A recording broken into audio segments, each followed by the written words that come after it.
Good morning and welcome everyone to Mail 2021. This is the day 3 of Mail 2021, and I hope you are doing well and stay tuned.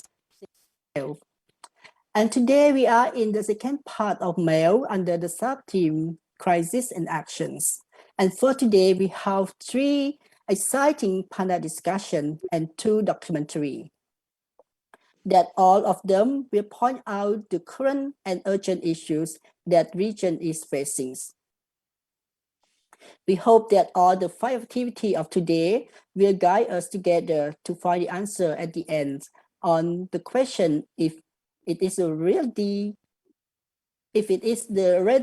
time to redesign ASEAN, as we have as the theme of Mail 2021.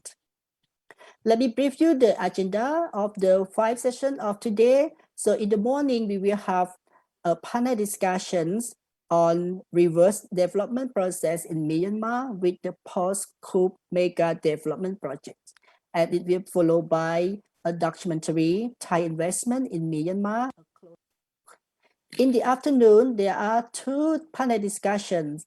The first panel discussion in the afternoon is a panel discussion on West trade, how Southeast Asia become a global dam yard. And next is a panel discussion on food security in crisis, the impacts of COVID-19 on farmers, their products, and our food. And at the end of the day, there will be another documentary film, When, an award-winning documentary produced by 4 filmmakers from Myanmar.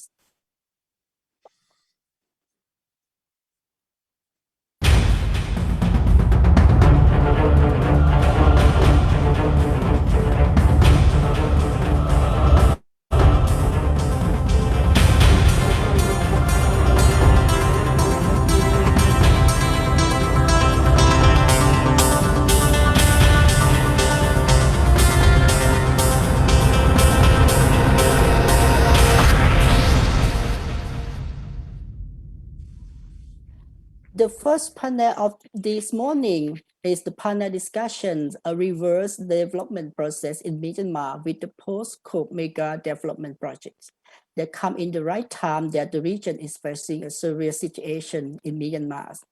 And we are happy to have the Spirit in Education movement, the Mekong Butterfly, Extraterritorial Obligation Watch Coalitions are co-organizing these panels for us to hear about the issues of what's happening in Myanmar, especially the investment in there. May I invite our moderator for this session, Khun Sukaroek from ETO Watch Coalition. Good morning, Kadao. Nice to see you virtually. Nice to see you. Khun Vora is a campaigner at Earthright International and a member Extraterritorial Obligation Watch Coalition established in monitor Thai investment abroad. Vora has 12-year experience in monitoring human rights obligation of Thai and foreign investors investing in coal, dam, and the mining project in the Mekong regions. She graduates from University of Sydney, Australia, and she's worked with Oswam International Project prior to join us, right? สวัสดีครับคุณวรา สวัสดีค่ะ Thank you, Kanel, for your kind introduction. It seems like 4 years that we haven't met, right? Yeah. Yeah. How are you today? I'm good. I'm very fresh for the session. Yeah. Okay. So? I'm good too. And how do you feel about handling the first panel of the day for very exciting panels? Thank you very much, Kanel. Welcome everyone to this session.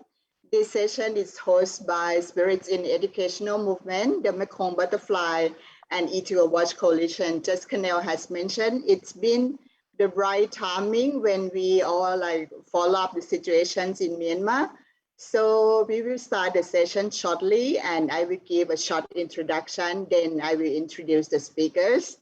It's very kind for the speakers to join us today. I will introduce them shortly.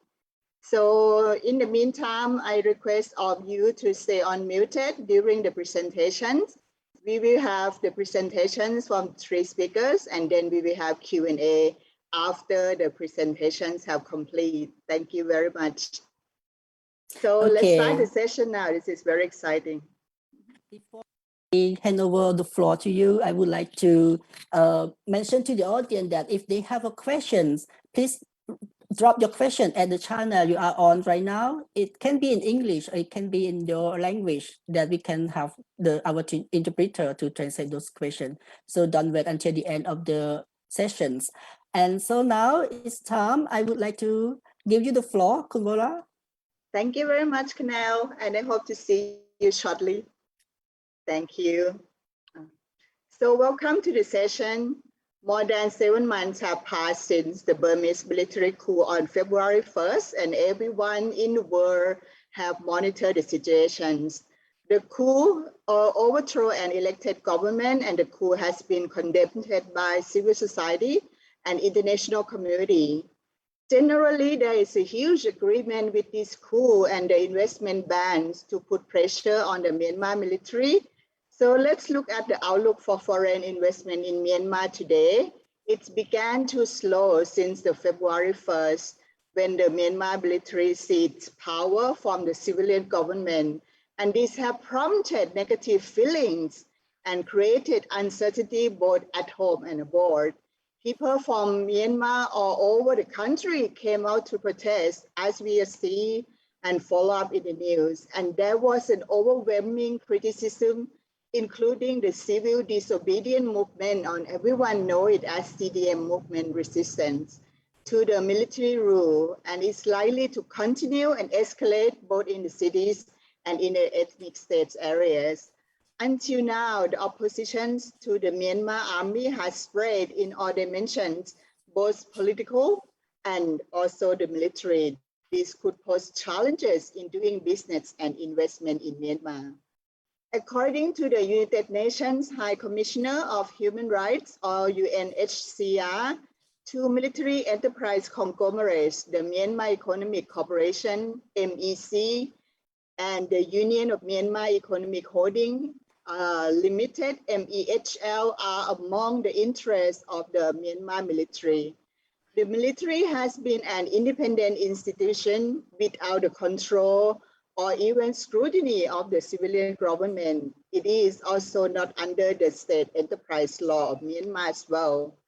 So we all have heard from the report from the judges of Myanmar that states that oil and gas business play a significant role as revenue and cash generating wealth for the military, accounting for more than 50%.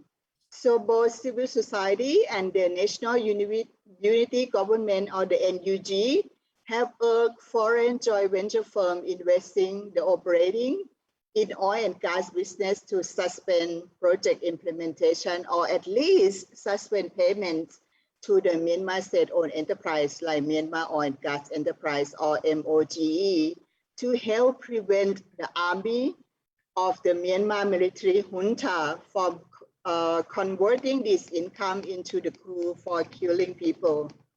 These projects, such as dam and coal and other special economic zones, are labeled with the word development, and they have had wide impact on communities and the environment, include the health of the people in the project area and nearby.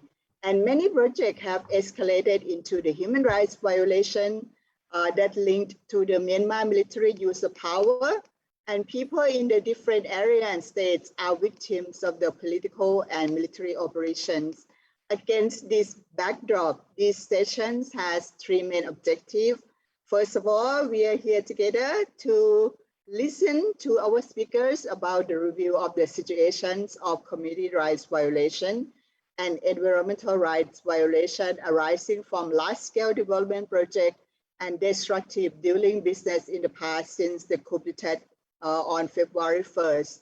And second of all, to analyze the impact of the economy and development projects and the extractive businesses, as well as the attitudes and the roles of the international organization since the coup. And lastly, to forecast the future trends together of the large-scale development project and devastating during business after the Myanmar coup. Without further ado, I'm honored that we have the three speakers join us today. First of all, I would like to introduce Mr. Umohun Aung, the Deputy Ministry of Electricity and Energy, the National Unity Government of the Republic of the Union of Myanmar, NUG. Second of all, we are delighted and honored to have Thapchumpon with us today. Thapchumpon is working for the current Environmental and Social Action Network, KESAN. And lastly, we are honored and delighted to have Associate Professor Naruemon Thapchumpon, the Deputy Director for Research Affairs and Institute of Asian Studies, Chulalongkorn University, with us today. And greetings, all the speakers.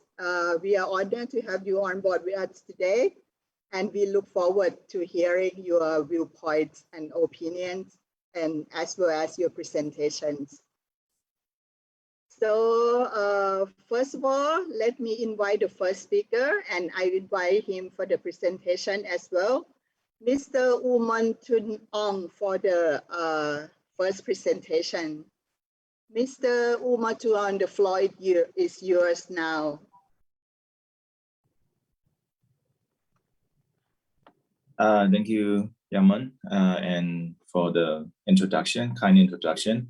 And for this section, I will not be using a presentation. Rather, I'll be explaining the background of the coup, as well as what has been going on in Myanmar, and as with the objective of this seminar, what are the impacts and what should we do about it. So I hope to have a very stimulating discussion at the end of each of our presentations by our distinguished panels led by the moderator. So as some of you have a brief, introduced by what has happened in Myanmar. In fact, I would like to start with the fact that, you know, the situation in Myanmar is not, you know, like, not as it may seem, you know, because many only see this as a coup, or, you know, like some trying to fake it more like a transfer of power, like emergency situation, but it is not. What happened is like the military junta has overthrown the elected government on 1st of February.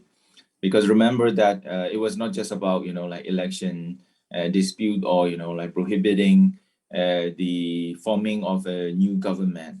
It also has the weight of like overthrowing the democratically elected government at first place, and then prohibiting the democratically elected the next government. So it was a very serious situation, not just the one event. So it is the nexus of two events, you know, like in one coup. So that's why we have seen unprecedented, you know, responses from people. It's not about, you know, this revolution, what we call Spring Revolution. It's not about putting National League for Democracy led government into power. It is not about that. So if you are closely following the events unfolding in Myanmar, you will see that the 2008 constitution has been declared annulled by all the political stakeholders, including NLD and the NUG government. And so that's mean, you know, people realize that the first reason this kind of, you know, like military impunity and the military disregard of democratic forces happened because of 2008 institution. So I think the international community and also our regional neighbors should realize that because of the coup and because of utter disregard of the democracy, people are already determined that we no longer want to stay in this status quo, which is the 2008 constitutions, for some reason. So we have moved past that that stage already. So whenever I mean like external stakeholder or our like neighboring countries wanted to engage with the people of Myanmar, I think the first and most important thing is that we no longer accepted the status quo of 2008 constitution. So I think based on that, you know, like we could all devise our own kind of like engagement strategy with the people of Myanmar, and also like in Myanmar development process. I think it is like, I don't want to say this, but this is the coup has opened many, you know, eyes, and also raised a huge political awareness among a normal Burmese people. So if you actually look, you know, like deeper into, you know, like who is leading this revolution, what you will find is ordinary people, like a small and medium business owner, an influencer, a social influencer who has like 2 children, who are writing blogs about, you know, how to raise a kid successfully. And you will see like a travel bloggers, you know, leading actually the walk on the ground. And also you will see lots of students who were raised with K-pop culture and all these contemporary culture, who we never thought, you know, like would be interested in politics. Actually, they are the front line of this revolution. So this is a very significant, you know, things about this revolution, which is it is not led by a political elite or political parties or stakeholders. It is led by the people, ordinary people, who are afraid that their rights will be infringed and that they will be suppressed. So I think it is very important for us how you know, like when we look at this revolution, and how do we approach that, you know, like from a perspective, you know, that can really benefit the people.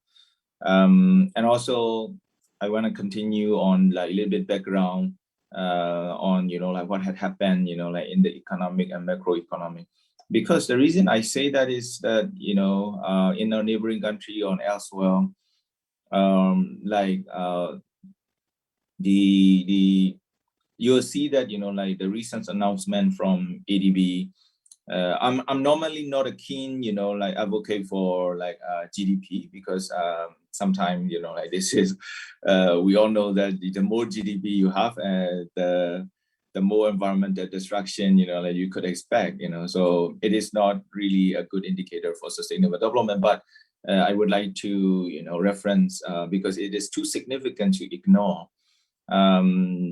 Because it was released recently by ADB that Myanmar will have a negative GDP of 18, you know, like more than 18%. So which is really, you know, like unheard of in Myanmar history, Myanmar contemporary history. And even, you know, like with the COVID, you know, like we were managed to in 2020, we were managed to get a whole lot of positive, you know, like GDP.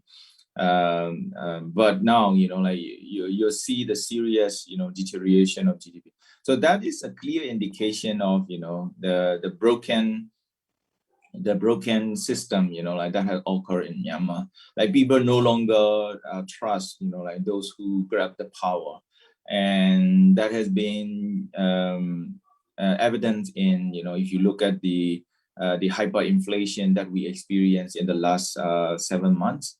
We have seen some Myanmar kyat, you know, depreciate more than 50% of its original value before coup. And also that has, the reason I'm quoting this number is the general, you know, like businesses trust and general, you know, like public trust in the legitimacy of those who are exercising undemocratic power at the moment. normally, around the world, like sometimes could happen, but it does not really have a very much adverse effect on the economy and society as a whole. But as you see that now, like we have very clear indication that economy is taking a toll, and not just that, we were very hit hard by the third wave of COVID-19 in Myanmar during this period of 7 months, and many lives which are unaccounted in the government system, because simply the health system has collapsed, and the government does, the people who are in power without a democratic means, they could not control, or they could not govern the health sector, and which caused a lot of unnecessary loss of lives, and also unaccounted deaths, that could be like at least 5 to 10 times higher than that originally reported.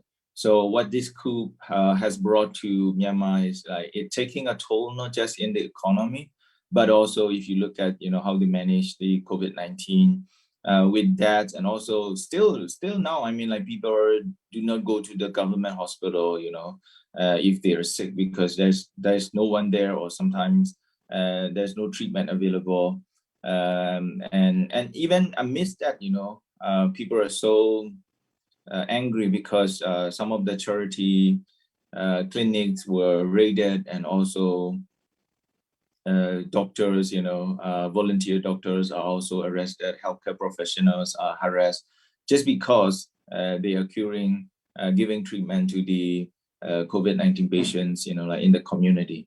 So these are the two I would say two of the most devastating blow to the economy and the society after the coup.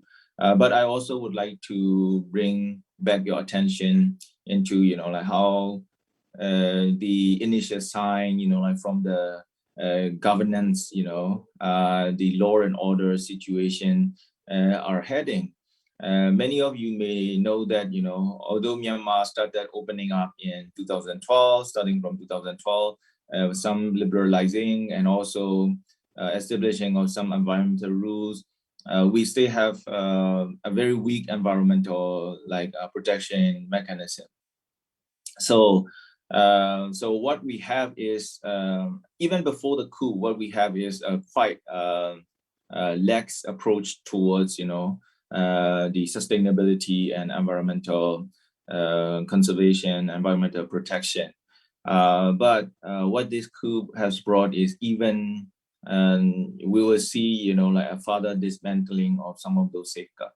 For instance, after the coup, the military junta, they try to dismantle some of the safeguards, such as community involvement in large investment projects, that are applicable to both, Belt and Road projects that are in Myanmar, or in building large dams, or in building, large infrastructure projects, where local communities were started to have a say. Meaning before that, local community does not have a say in the projects, the future of the projects. But the previous government led by NLD has put that, in the rules and regulation, or that govern the large development projects. So the first thing that the military does is dismantling that rules, meaning now the project developer does not need community consultations about the environment and social impacts that will befall on those communities. So we are already seeing this kind of accelerating,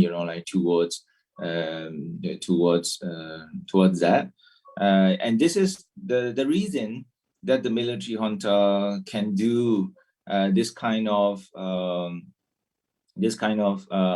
unilateral the degrees and also dismantling of environmental safeguards, is because of the 2008 constitution and particular clause that has given legislative, executive, and judiciary, like power to the military during the emergency situation.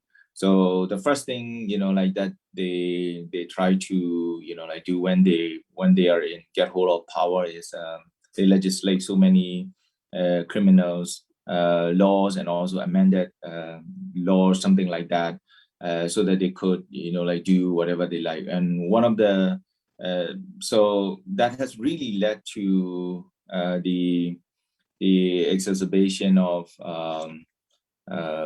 the environmental, and social suffering of the people. And also, although Myanmar was not a very advanced, like in transparency and accountability, it was the member of extractive, like industry transparency initiative.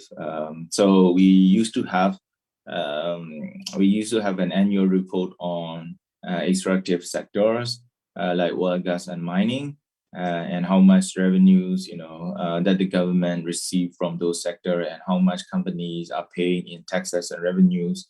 So at least there was a mechanism, like for civil society organization and people to know, like what government actually received from the country's very coveted natural resources. But now, because of the coup, that process has been broken, and Myanmar was kicked out of, EITI process. So I think that's also an indication what in terms of, like governance, it is already having a negative impact on that. And also the other reason, like that will have a huge toll in Myanmar in terms of peace is because of this coup. As we know that many of the natural resources, including hydro resources, mineral resources, and also forests, are endowed in the ethnic minorities, region. So if you look at the Myanmar map, it is kind of like surrounded by the hill and mountainous regions, and most of these regions are inhabited by the ethnic minority. So with the coup, I think, and dismantling of the important social safeguards and environmental safeguards measures, it is very worrying that there will be instances, like where the military junta will try to entice the external investor from neighboring countries such as China and Thailand and also India to invest, like in those, area of like extractive and natural resources, and further exacerbate the regional conflict, because if we look back to the history of Myanmar, the coup in 1988, and how they try to survive and how they try to get legitimacy, it all depends on natural resources and investment, like that came out of the natural resources. The reason that the military junta was prolonged, such a prolonged 2-3 decades of military rule without any democratic government is because of, like that natural resources. We all know that, like the total the oil and gas project, like that somehow provide some of the gas requirement of Thailand has been the bloodline of the previous, like military junta, like starting from 1997. So yeah, this time, looking at the example of, what happened in the past and how they try to survive as a military junta, we have pretty much, like we have all the reason to be worried about what will happen to the natural resources sectors and what will happen to the projects that are already got MOU between, like the previous government and our neighbors, such as, we have so many projects to be worried about, like large scale mega dams, like projects in both AOD, Southern, and also we have to be really worried about like some of those ambitious, the free trade zone as well as industrial zones, and as well as mega transportations projects, combined with all these, dismantling of social and environmental safeguard, and also the situations, going on with the regional diplomatic role.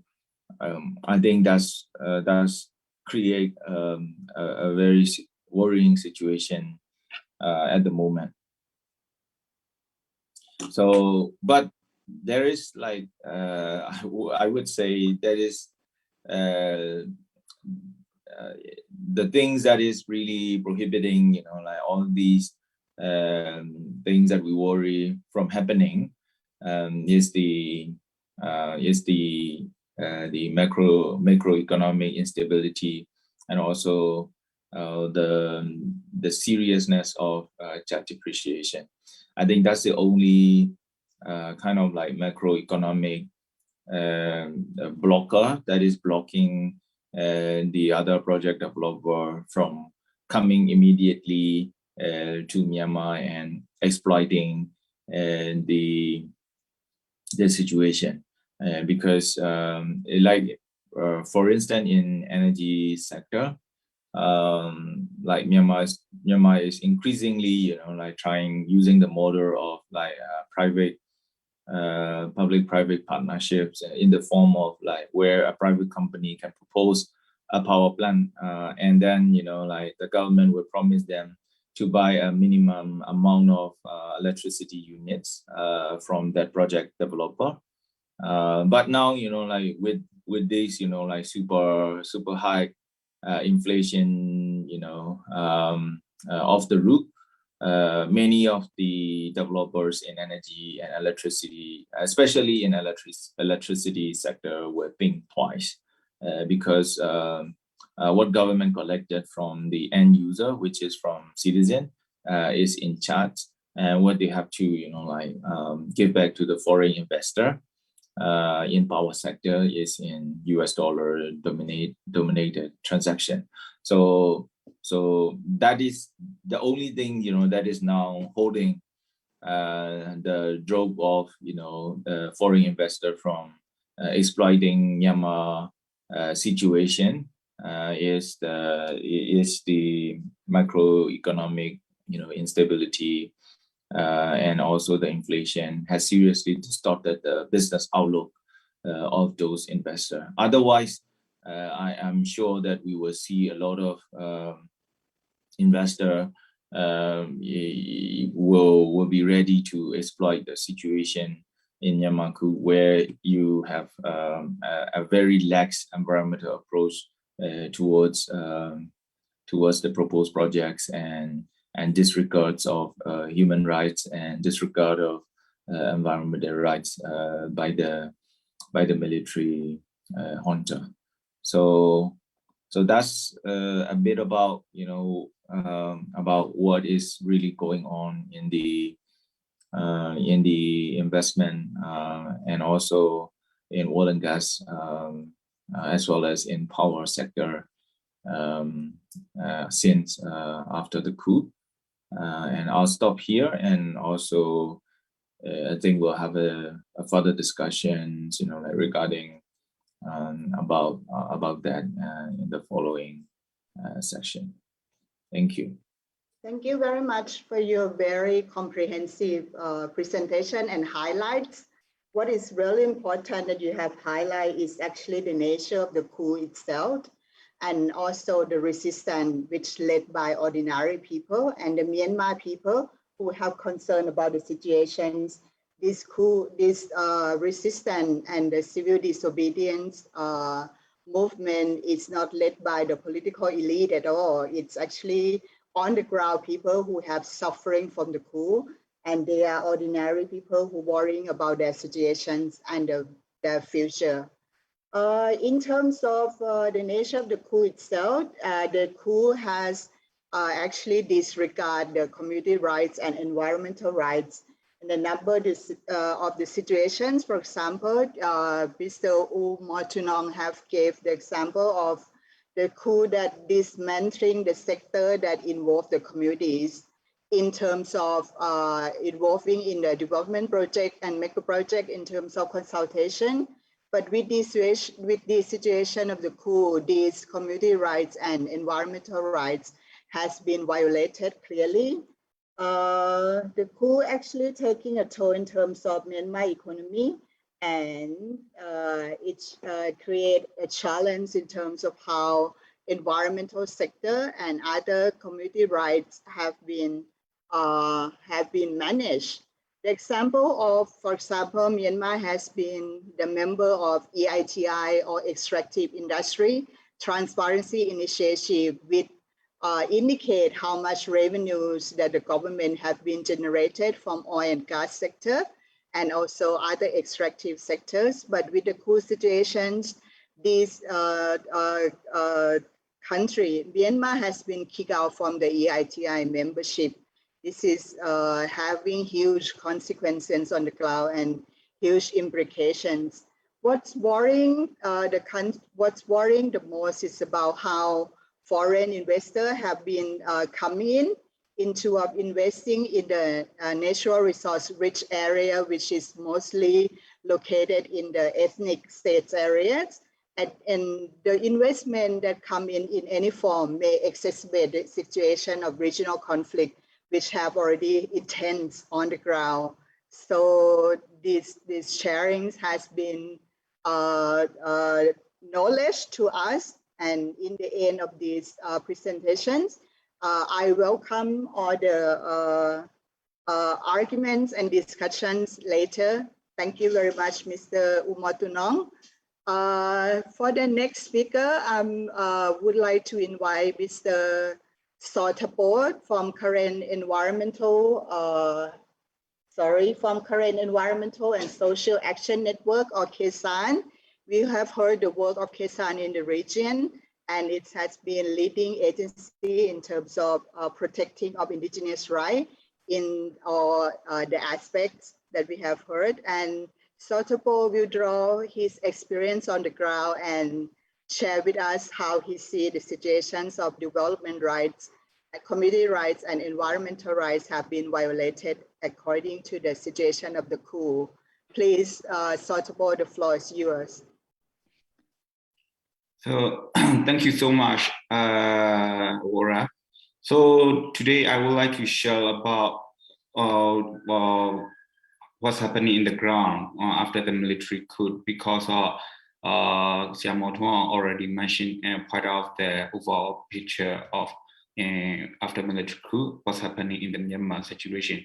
So I would like to mention it in the ethnic areas. So since the recent military coup,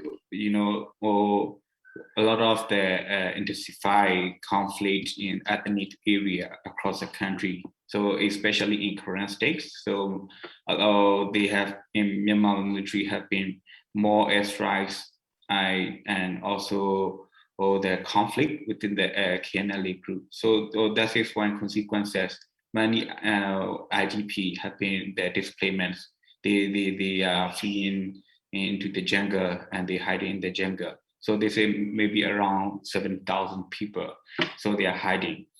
Why we look in that the sad military regime is they are looking for the economic development as well, because after the military coup they could not control the economic system because of the people doing the CDM. So they have not abilities and capacity to control the manage in the economic system. So that's why they are intend to invest, intend to get the export from the natural resource. So that is why he had been visited to the in May or May.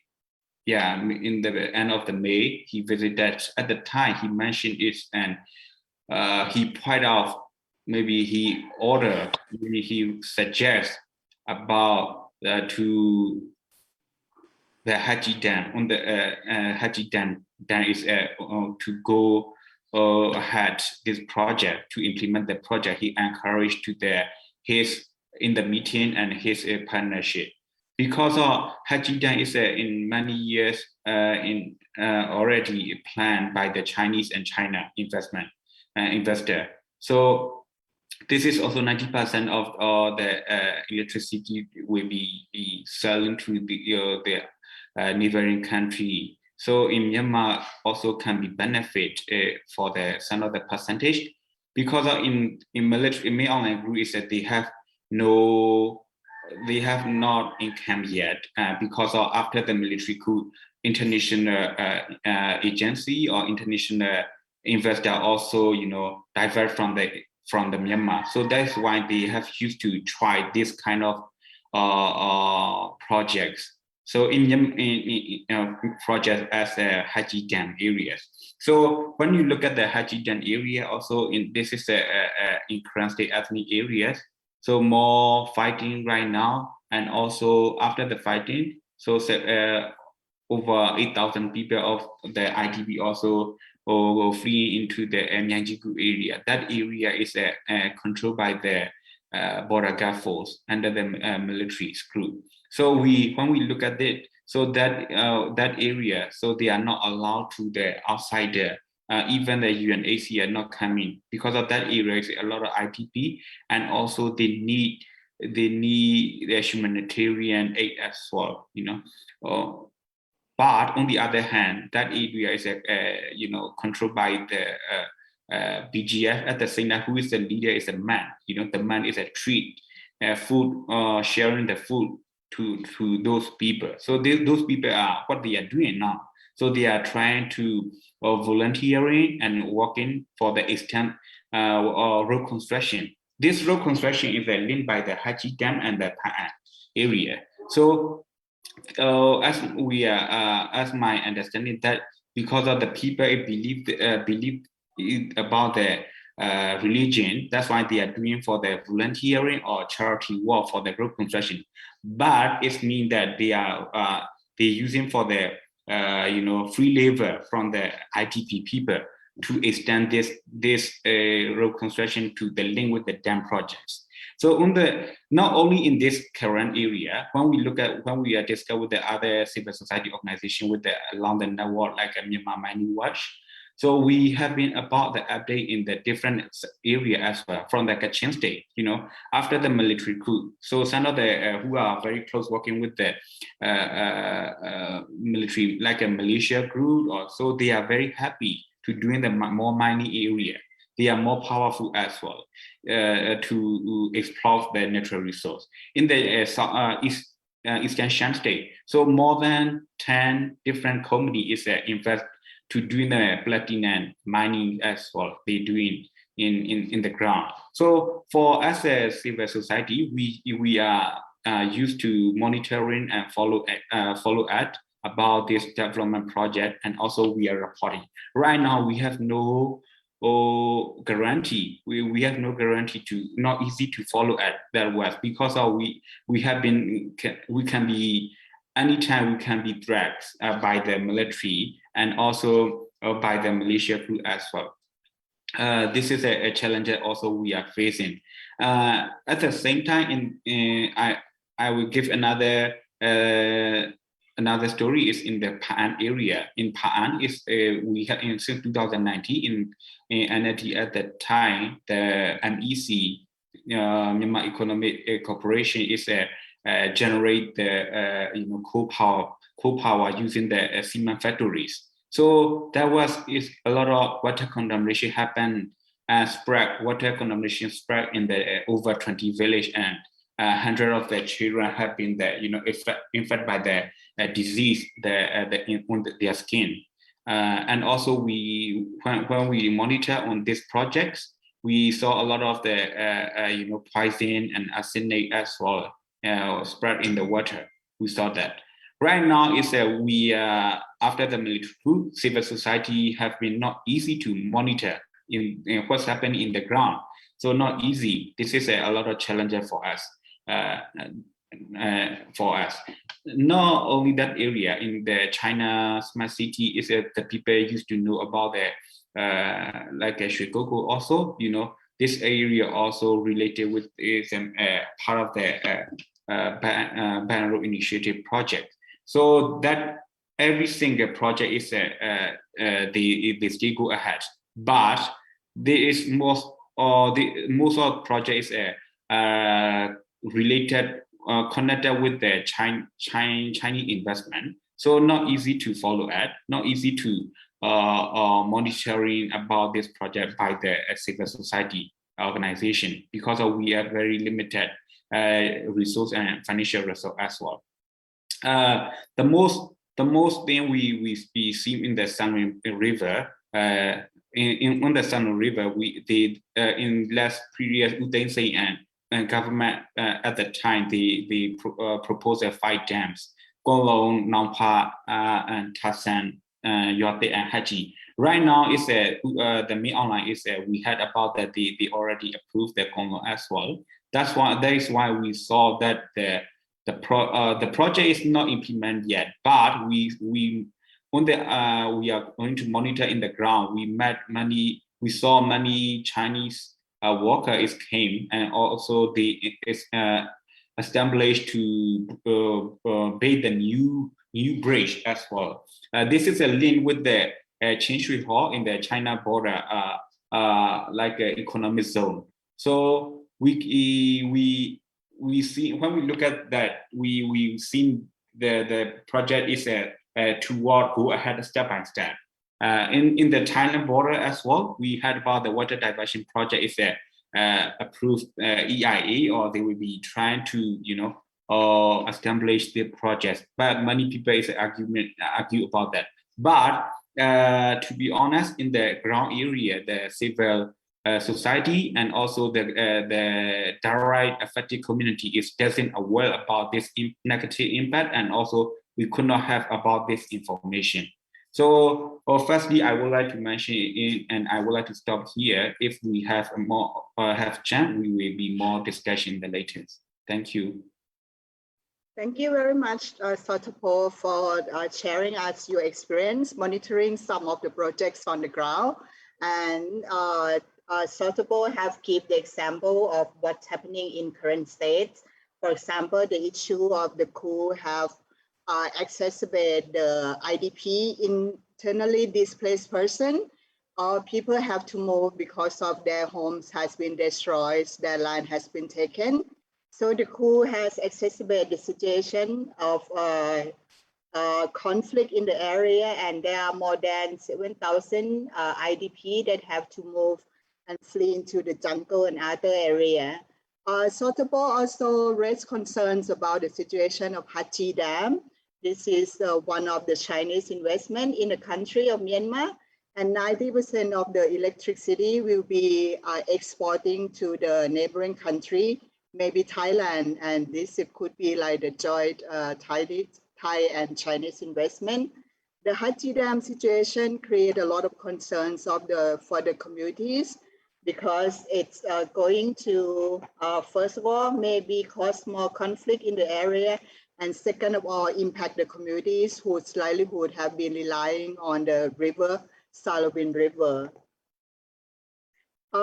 Despite of the situation in current state that very worrying and concerns, Thapchumpon has raised the example in Kachin state as well, which more than 10,000 communities have to flee because of the mining projects, and they have to relocate to other areas.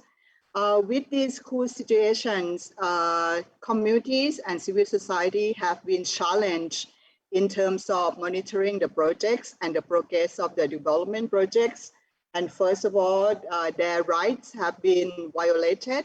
And second of all, their involvement have been very limited as well in order to involve in any project planning or decision makings.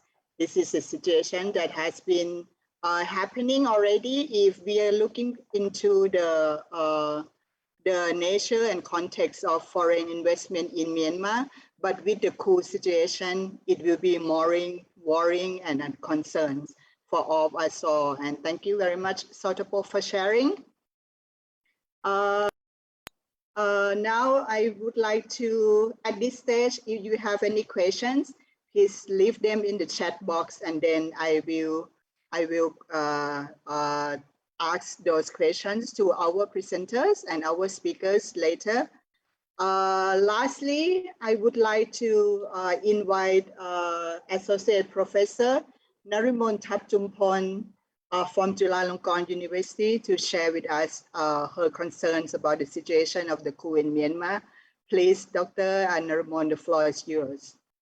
Thank you very much and it's very, honor to be able to speak, in this panel with another two speakers, because the situation in Myanmar is very, very important. So I will start by sharing the screen. Okay, since I'm a lecturer, so always start with the PowerPoint. Sorry about that, but I will try to be brief.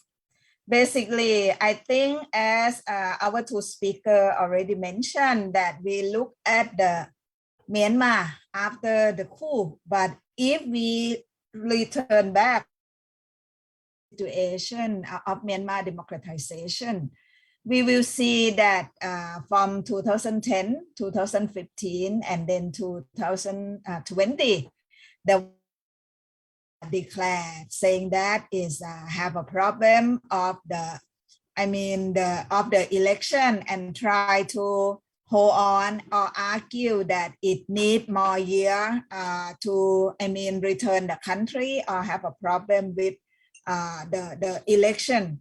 But however, if we look at the map, for me, the junta may want the first picture, want to turn the clock back from 2020 election back to 2010, which is in question whether it is possible. But right now, Myanmar is now in the crisis that is have a lot of debating that how it's going to happen. So for me, when we try to understand Myanmar democratization, I feel that, even though many people argue that Myanmar is a hybrid regime because you, based on the 2008 constitution, you already have the role of the military and also a lot of the situation that consider as a hybrid. But now with the February coup, it's become a full military authoritarian state. I feel that right now, if we're looking in every sector or in everyday life in Myanmar, you will see that the country have changed a lot, and it's very worrying, to the people and also to the international community surrounding. So for me, in order to understand Myanmar, we might have to look at three factors. The first one is the integration between the trust network. And I think when we're looking at the situation after the coup, we might have to see that what are the trust network that operate in the country and how it affects the public politics. So we see a lot of elite family, we see a certain group of the business, the crony, and also any other. So the more the protests, and we also see the other way around with a lot of with a certain of the trust network. The second thing, Myanmar itself have a problem of the insulation of major category inequality. As Thapchumpon and also the minister from the NUG already comment about the inequality at a sense that a lot of the natural resources is in the ethnic control area. But we also see that the issue of the inequality, a major category, inequality from the public politics is also affect in the ethnic area, because under the area, the number of the public policy and also the way that they can access to revenue, and also due to the conflict in the past. And even after the coup, we can even see more major inequality from the politics that happen from the center.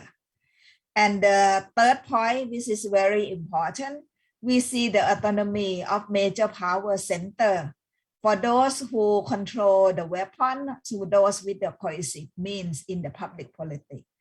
I think up until now and after the coup is very more serious that the control of the arms, the control of the money, the control of the weapon and the personnel of those who control the coercive meaning the military, the secret police, and also my question is now coming to the court and the prison. So with the situation that a lot of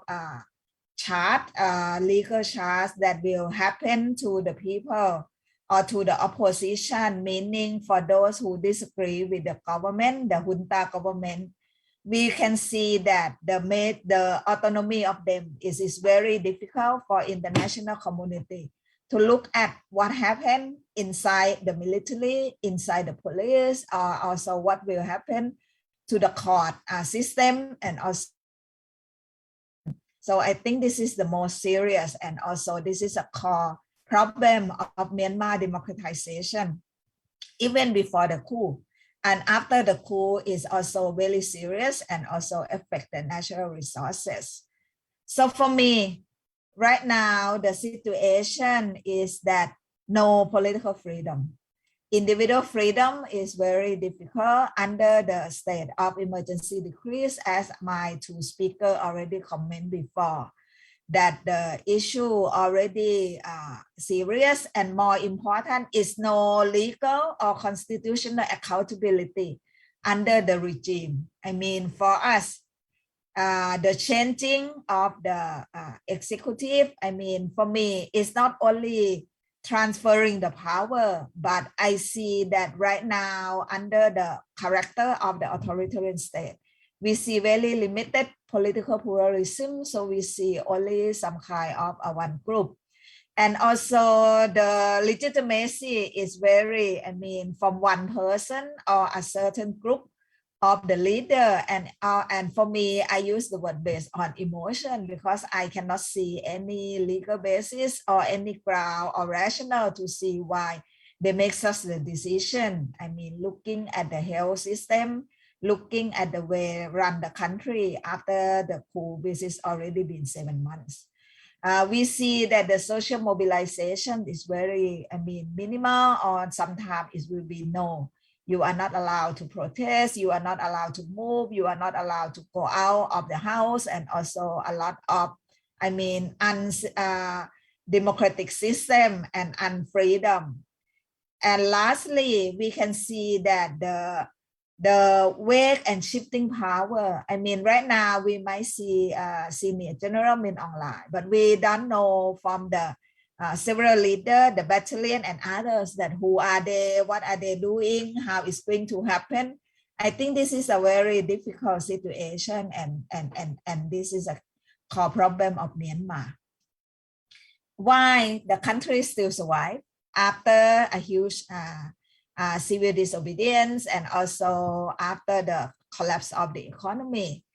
I think from 2010 until 2021, at least 11 years or 10 years from 10 to 20, we can see that Myanmar is changing to the foreign direct investment, the structure and social force factor also change.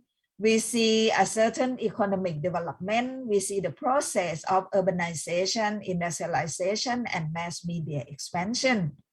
Unfortunately, all these factors has been forced to be under control. And also right now, I'm still worrying that what will happen. We can see that in the past, during the past time, in the last 10 years, we see the growth rate of the GDP. We see the expansion of the industrial zone, and we see the prosperity of the, the expanding or more media freedom. Yes, we already asked the question about the negative impact of urbanization, industrialization, and economic development without accountability. But right now, after the coup, this factor is even more difficult or serious. Before the coup, many people already looking at how community will control this is the right map. You can see the economic corridor about the road in ASEAN that will link to Myanmar from west to east and also from south and also other. Even though some disagree, some already worry what will happen to the people on the ground. But during that time, at least the role of civil society was able to ask the question. But right now, from the foreign direct investment, I don't know what will happen. I think right now, in the past, during the first term of the NLD already asked that the oil and gas should for the next generation, but now it's changed. The mining already been asked that is an extractive industry, so it should be closely supervised or hold on for a while. But so basically, the foreign direct investment in Myanmar right now, we might see a lot of the what you call cash economy, those who will jump as a first time or those who do not care about the situation of democracy and the livelihood of the people. So the process of foreign direct investment may not be formal economy, but rather go to the informal economy or informal sector, and this is a problem. This is the picture before the coup. But right now, I think several countries has already withdrawn. So we might see a certain enterprise that already that's back, but a certain enterprise disappear. But the enterprise that's still back to the city or to the country of Myanmar, I think the big problem is that can we check the accountability? How can we monitor and can the process is function? I think Myanmar is now on the deficit or minor digit from the investment because of the conflict since the February. But I think at this time, the junta itself try to find a different way in order to survive. So for me, I quite agree when the civil disobedience group talking about we need to look at the economy. But however, I also wonder because we might be able to stop the formal economy for those who go to the LC process, the enterprise, or those who go with the legal and regular. But those who come through the illegal or those who come at the informal economy might be also affected. So for me, with the foreign direct investment, this was the backbone of the development of the country in the last 10 years. And also the structural condition of the country that you have the autonomous of those who control the weapon. You have the structure of inequality between different ethnic groups. You also have a certain trust network group that control, the country, the economy, politics, and also public policy. So what went wrong more, what become more serious is after the coup. I think right now we can see that the military is in charge of all public affairs. And now we can even see that they're saying that with their control the country, rather than 1 year, become 2 years or even more, 2023 or longer, under the long time for the state of emergency. And that's serious because under the state of emergency, you cannot, your rights will be violated and also is give the full power to the armed force. And then the issue of 2020 election, which is that has been claimed by the opposition party in the past, But with the, arrest of the election commission, the previous election commission, the arrest of the NLD leader and member, and also a lot of the, charge, which is for me is unfair.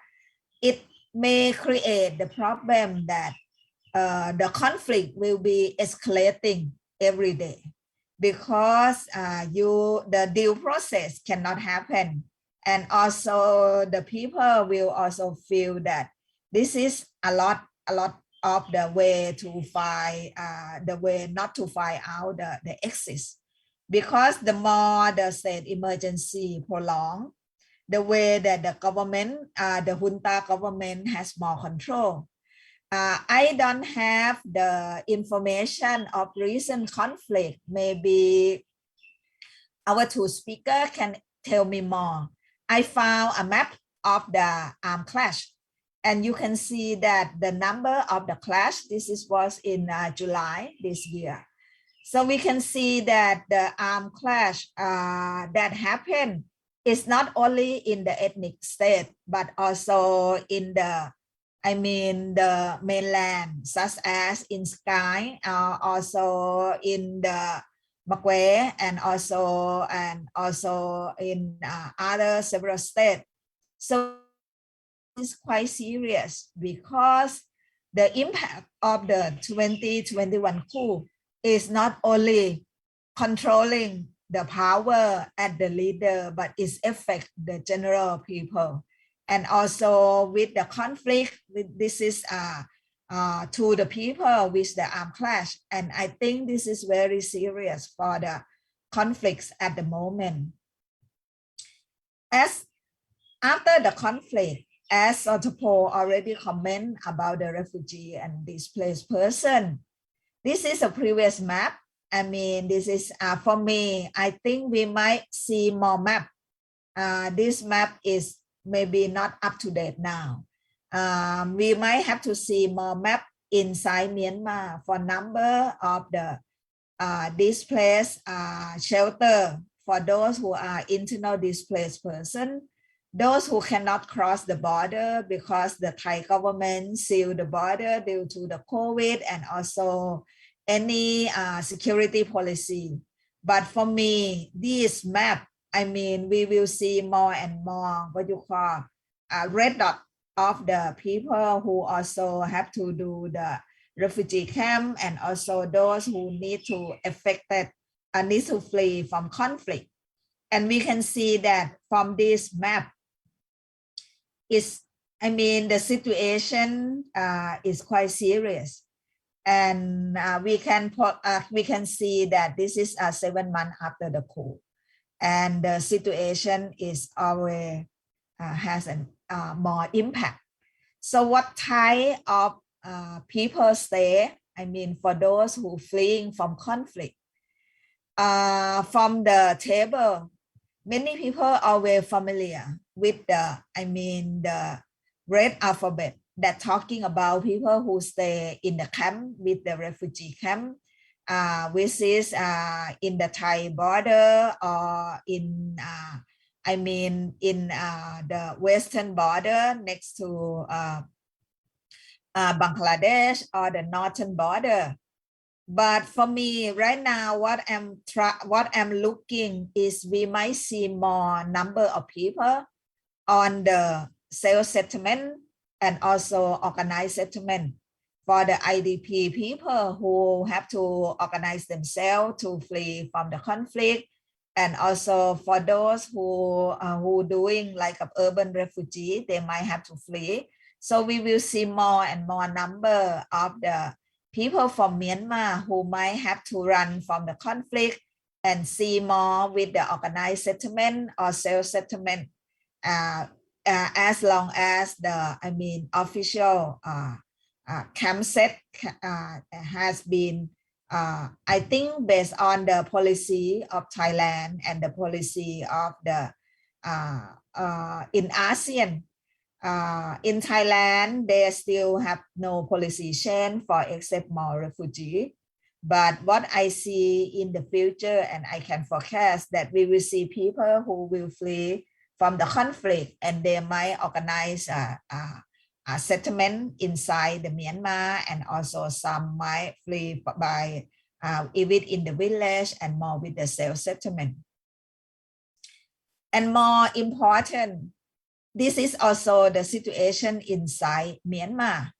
We also see that due to the conflict, due to the collapse of the health sector, due to the protests of the people, and now especially the medical profession, who are the strong movement against the military. And right now, some doctor might be arrested or to, even to control or to taking care of the COVID-19 inside Myanmar. I do not have the update number of those who are infected by the COVID, but I heard that is more than 20,000 a day for the people in all over the country. I don't know how much the number. I think our two speakers can add more. But the health risk in Myanmar is real. And more important, they also face the problem of no income, the problem of the, food security. So basically, it's not only health, but it's also economy and also food and access. And for Thailand, the migrant worker, right now, because of the stop of the banking, so sending remittance home have to go back to the old style with the, with the shop, with the broker shop, or some even cannot transfer. But since the people inside the country have no access to economy, so that also very serious, become a huge more impact, double impact to the people. The access to healthcare, and also the people inside Thailand, they are also risk to be illegal migrant because the system has to be stopped. And no, they cannot renew the passport, they cannot get the new MOU, they cannot, continue doing with the legal document that link with their, home country. So among of these, the most vulnerable group are women, children, and elderly people. We might see the protests of the, the people inside Myanmar, and you will see that, even those who do not join the protest, they are also the one who face the more vulnerable because of the situation from the COVID, and also situation from the conflict, and situation from the military coup. And this group are the most vulnerable among marginal people, and that's quite serious. But what did ASEAN do? Sorry to say, I'm quite disappointed for ASEAN, even though, I have very few hope, but my hope, down every day. And right now, this is already been 7 months. ASEAN did nothing, only meeting, and that's it. So ASEAN already have a summit meeting on the situation in Myanmar and on the Myanmar crisis. But these 5 consensus, and if you look at the 5 consensus, the immediate cessation of violence in Myanmar, this is not happen. They cannot tell anyone to stop violence. The Myanmar military still arrest and also bomb and use the weapon against the people. Constructive dialogue among all parties, this is also not happen. To see the peaceful solution on in the interest of the people, even though this consensus seem to be allow the Myanmar military to have a certain role. But for me, it's become a prop for showing of the Myanmar military, but no constructive dialogue, no dialogue at all. And I see that is no peaceful solution, or not even any solution that happened. ASEAN also talking about it will looking to meditate, to be facilitated for the envoy, Myanmar envoy. Right now, after 7 months, we see the appointment of the foreign minister of Brunei to be the envoy for the Myanmar situation, but I think look at the situation right now. I'm not sure whether the ASEAN special envoy enter Myanmar yet or what happened and how it's happened. And the third, the Myanmar humanitarian situation is in crisis. We face the humanitarian crisis in Myanmar. ASEAN talking about humanitarian assistance that will provide by AHA, the ASEAN Humanitarian Assistance Center. But look at the situation now. I don't see any much happen. We might see a certain support talking about the food support or some kind like a few support, but that from civil society.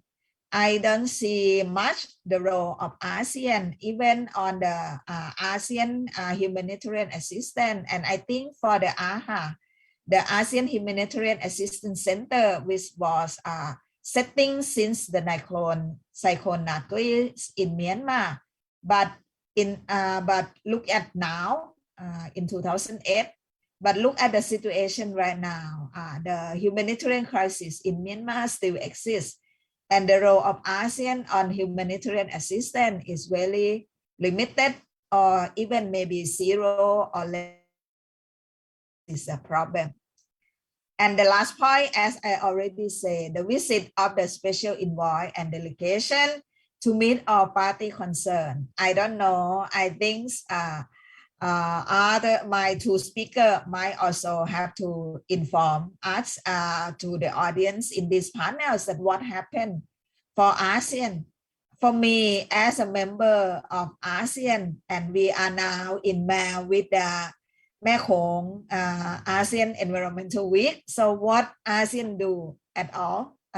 Anything in Myanmar? And I think this is quite a serious, and this is a big question that people should ask ASEAN that, what did you do in the last 7 months? I mean, you did nothing or less or a very too few to solve any problem.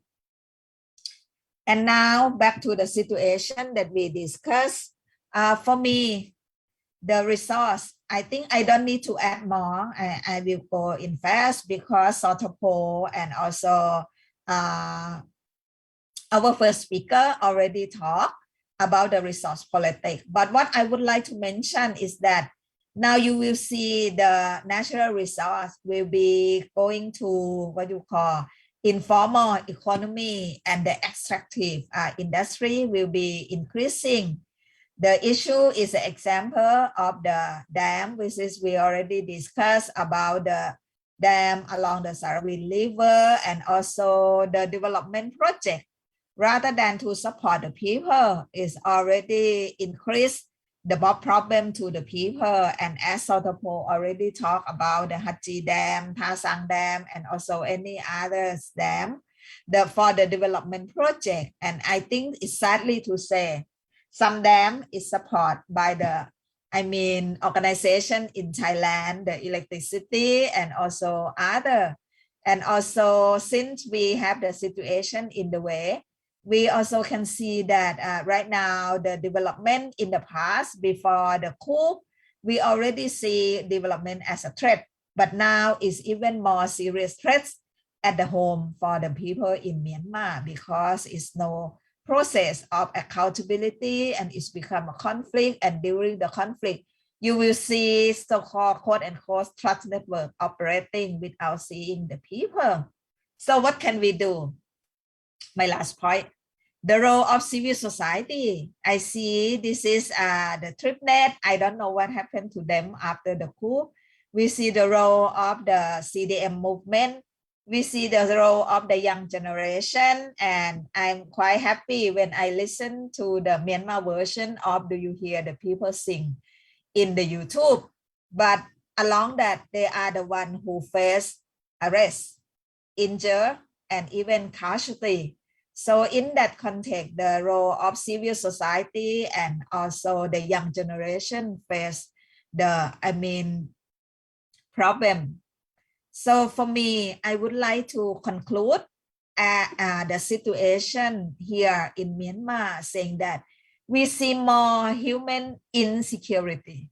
So the access to land right now with those in conflict, the access to economic livelihood with the situation of the collapse of economy, the access to local health with the COVID-19, and I mean, very difficult to, I mean, get the vaccine, get the, I mean, proper, and the access to natural resources with the no community impact assessment, or even, I don't know how can they access to use or to manage the resource.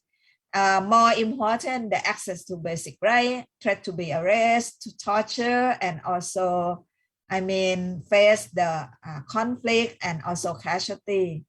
And also, I see the situation to control over resources or the community tension.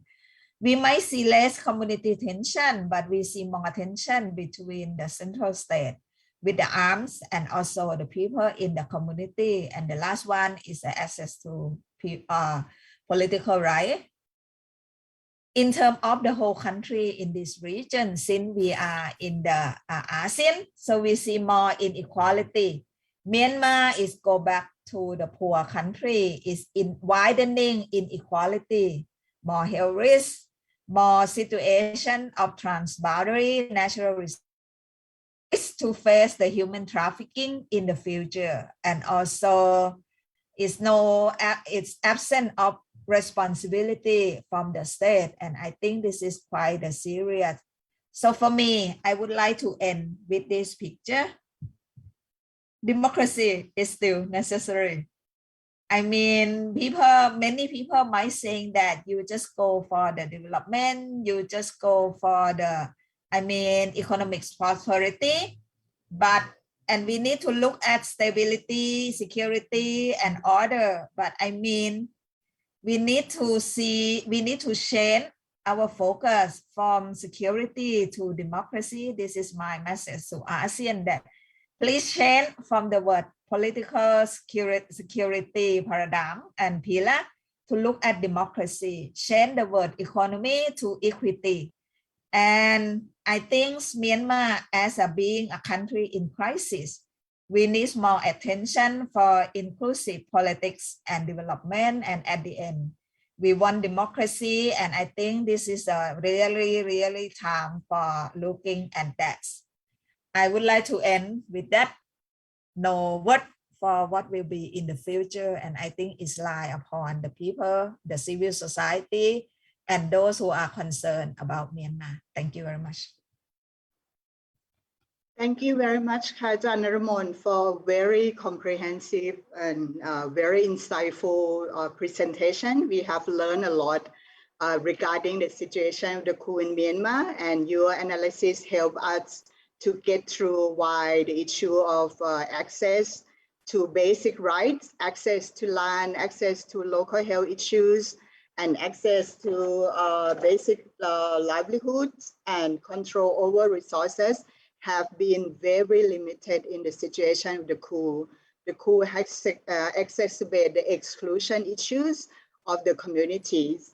Ajahn Naruemon has shared with us her views regarding why we see Myanmar as an authoritarian state and the issues of the coup, when the military in charge of public affairs has declared 2 years of state emergencies, have been very intense issues which exacerbate the conflicts in other areas as well. And regarding what have been different from the two speakers, it's the role of ASEAN communities and why we have less and less hope in terms of ASEAN intervention regarding Myanmar. And we see meetings, but we don't see actions. Let's conclude it right there. The issue of development has been reverse development. So we ask the question whether development that we see in terms of foreign direct investment in Myanmar, which China ranked the 3rd country to invest in Myanmar, and Thailand ranked the 4th of the country that invests in Myanmar. With the issue of FDI being increasing, development is questionable. It's development for all, or development for Myanmar people, or the development for who? This is the question that we ask as well. Thank you very much, Naruemon. Your conclusion has been Myanmar being the country in crisis, it needs more attention for the inclusive public affairs that have to happen. At this stage, I would like to invite the questions. If you have any questions, please leave them in the chat box. Any question at this stage? Maybe I need the assistant from the team here to pass me the questions. And please also say it as well that which speaker that you would like to pose the questions to.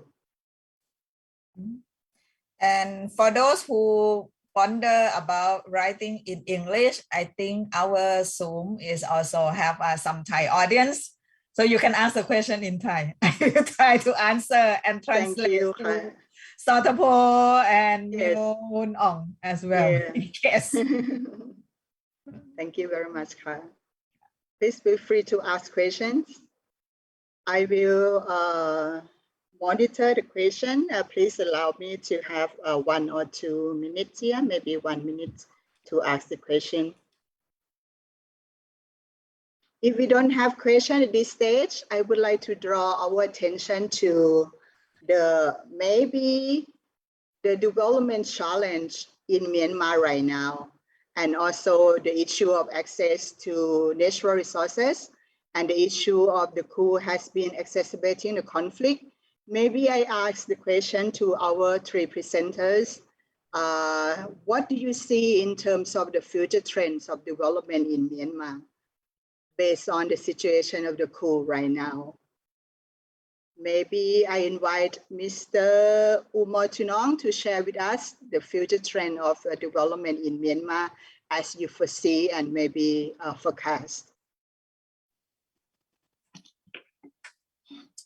Yeah, thank you for the questions. I briefly mentioned about what has been happening in Myanmar and what has really prohibited the investor from like coming and exploiting the situation of lax social safeguards. I think the trust, like the trust between the people and the financial system institutions has been broken. Some of you, like who look deeper into Myanmar situation and monitor will know that ever since the banks, like come back and operational in April or May, the banks are in crisis. They are facing like 2 crises. Like one is a liquidity crisis, and the other is the bank run, like crisis. Liquidity crisis is more on the trust issues. Like people no longer, like trust, to put their money in the deposits account, like in the banks, whether they are government or the private banks. The trust, has been broken. So what happened, like if the whole society lost trust in the banking sector and try to withdraw their money, and you have the issue of bank run, like no banks, even central banks can withstand this kind of onslaught, the cash. So that has, like led to people wanting to hold cash or other valuable assets and ditching, like that. You hear that, like people, like the central bank has also limited the amount of cash, like that can be dispensed, like from ATM or the local branches. They have limited the amount of cash. So it has extremely, like caused burden to small businesses as well as export and import like businesses. So this costs, like if you want to withdraw your own money from the banks, like you have to pay like 10% like markup, meaning like if you want to withdraw 100 100 kyats, you have to pay the brokers or the banks like 10%. So actually you ended up only getting 90 kyats, like instead of 100 kyats. So that situation is still going on and it is not stopped yet. And also, like with the what exacerbated is like Myanmar banks has been famous notoriously because of the crony system. The banks, like give out a lot of bad loans and non-performing loans that is now out of control. So almost all the banks in Myanmar are facing like non-performing loans problem, the banking crisis. And on top of that, the military junta has appointed an army man to the position of the central bank governor.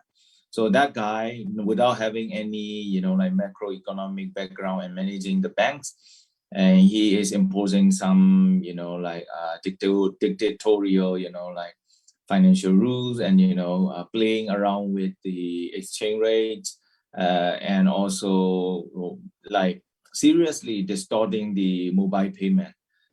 So in like mobile payment, instead of like cushioning the current banking crisis, it also become like a pain in the neck.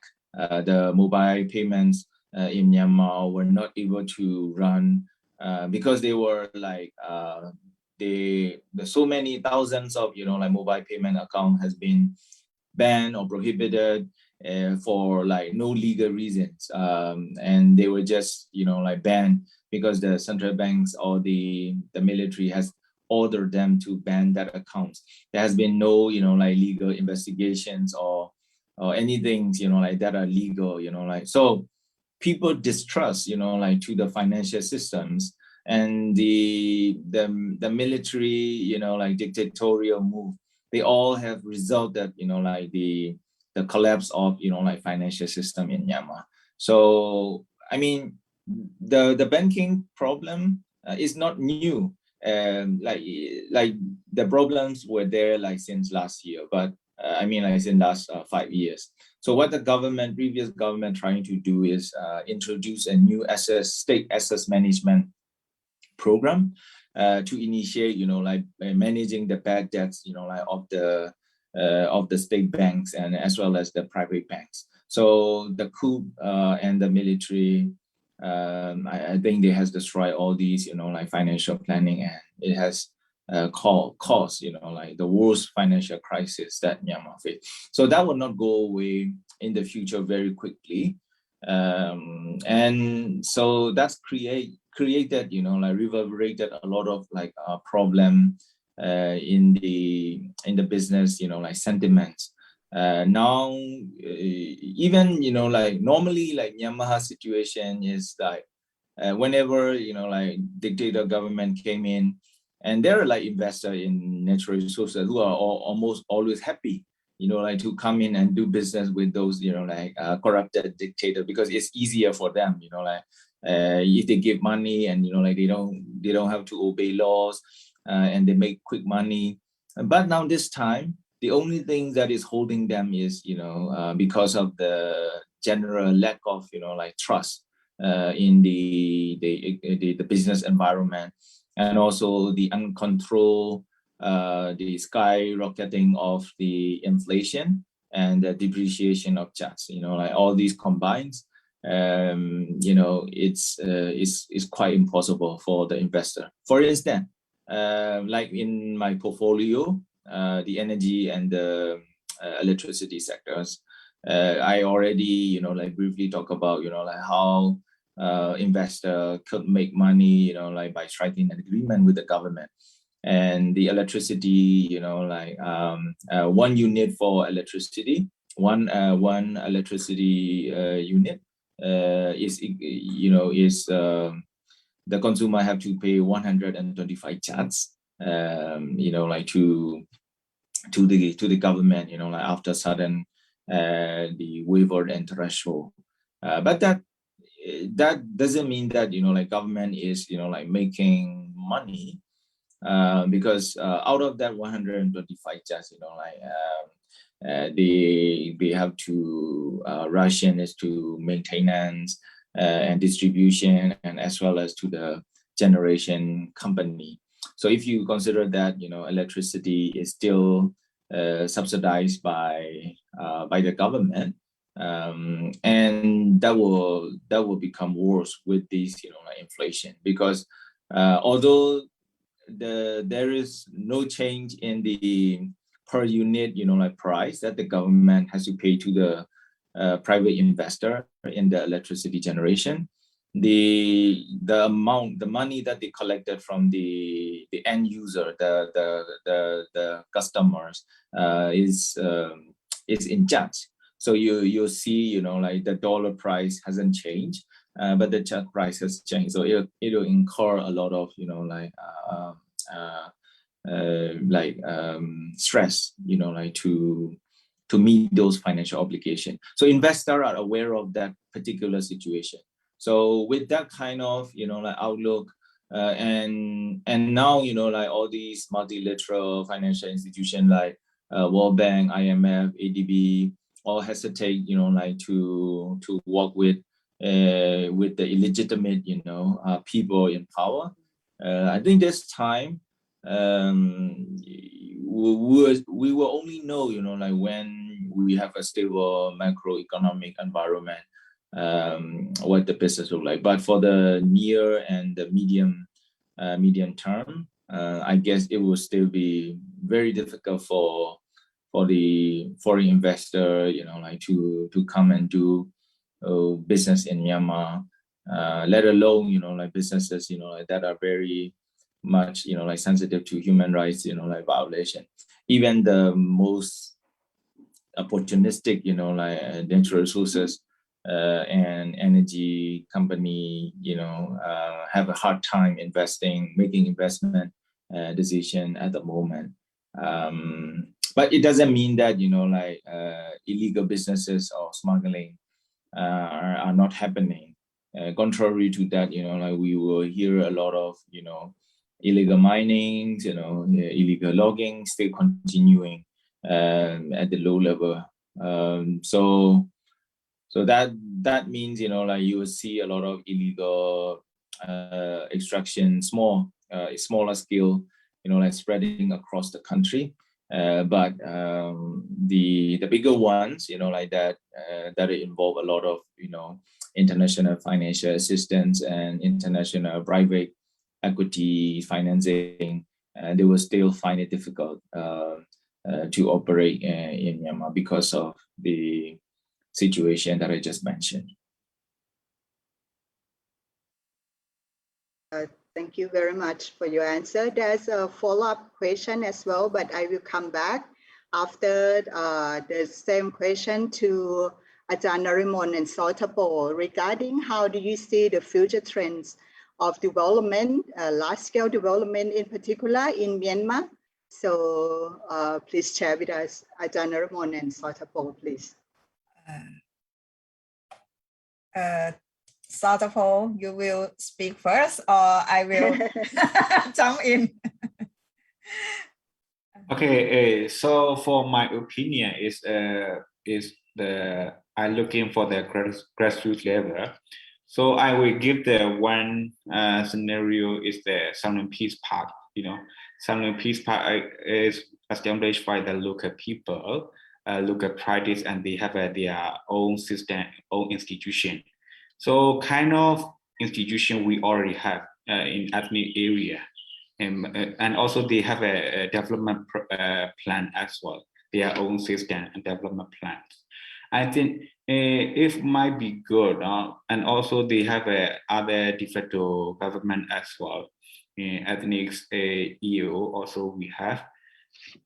Potentially, I'm not sure if it would be good. We can collaborate together with the de facto, and we already have an established local institution, so we can make it any human development. So my opinion is development means for not only economic development, we also focusing on the current the education, health, welfare, something like that. We have to prioritize because right now in Myanmar is facing the cold climate change and COVID.